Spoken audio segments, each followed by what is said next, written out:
বিবাহক এক পবিত্ৰ বন্ধন বুলি গণ্য কৰা হয়, য'ত স্বামী আৰু পত্নীয়ে ইজনে সিজনৰ আজীৱন সংগী হৈ থকাৰ প্ৰতিশ্ৰুতি গ্ৰহণ কৰে।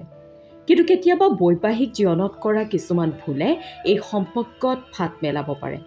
চাণক্যই তেওঁৰ নৈতিকতাত কিছুমান গুৰুত্বপূৰ্ণ কথা উল্লেখ কৰিছে, যিয়ে বিবাহিত জীৱনক সুখী কৰাত সহায় কৰে। সংসাৰখন সুখী কৰি ৰাখিবলৈ আপুনি 6টা অভ্যাস ত্যাগ কৰিব লাগিব। সেইকেইটা হৈছে: 1 নম্বৰ, মিছা কথা কোৱাৰ অভ্যাস। স্বামী আৰু পত্নীৰ মাজৰ সম্পৰ্ক বিশ্বাসতে অটুট থাকে। যদি কোনো অংশীদাৰে মিছা কথা কয়, ই সম্পৰ্কত তিক্ততা আৰু মতভেদ সৃষ্টি কৰিব পাৰে। যেতিয়া সত্য পোহৰলৈ আহে, তেতিয়া সম্পৰ্কত বিভেদ হ'ব পাৰে। সেয়েহে ইজনে সিজনৰ সৈতে সৎ হোৱাটো গুৰুত্বপূৰ্ণ। 2 নম্বৰ, আপোনাৰ মৰ্যাদা জানক। চাণক্যৰ মতে স্বামী আৰু পত্নীয়ে তেওঁলোকৰ সীমাবদ্ধতাৰ যত্ন লোৱা উচিত। যেতিয়াই সংগী এজনে শালীনতা উলংঘা কৰে, ই সম্পৰ্কত উত্তেজনা সৃষ্টি কৰে। সুখী বিবাহিত জীৱনৰ বাবে শালীনতা বজাই ৰখাটো অত্যাৱশ্যকীয়।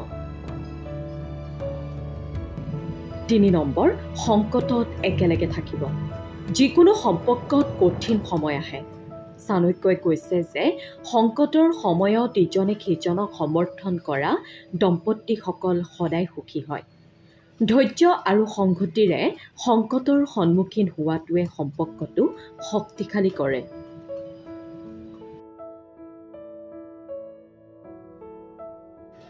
4 নম্বৰ, খং নিয়ন্ত্ৰণ কৰা।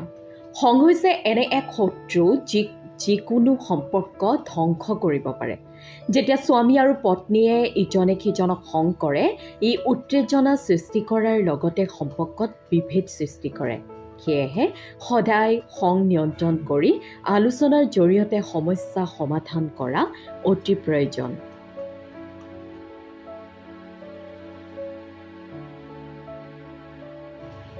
5 নম্বৰ, খৰচ কৰাৰ অভ্যাস।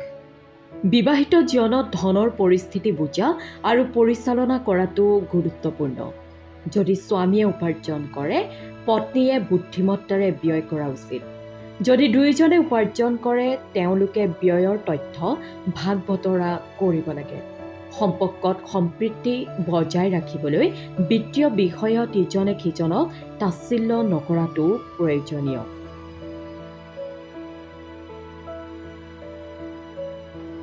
6 নম্বৰ, গোপনীয়তা বজাই ৰাখিব।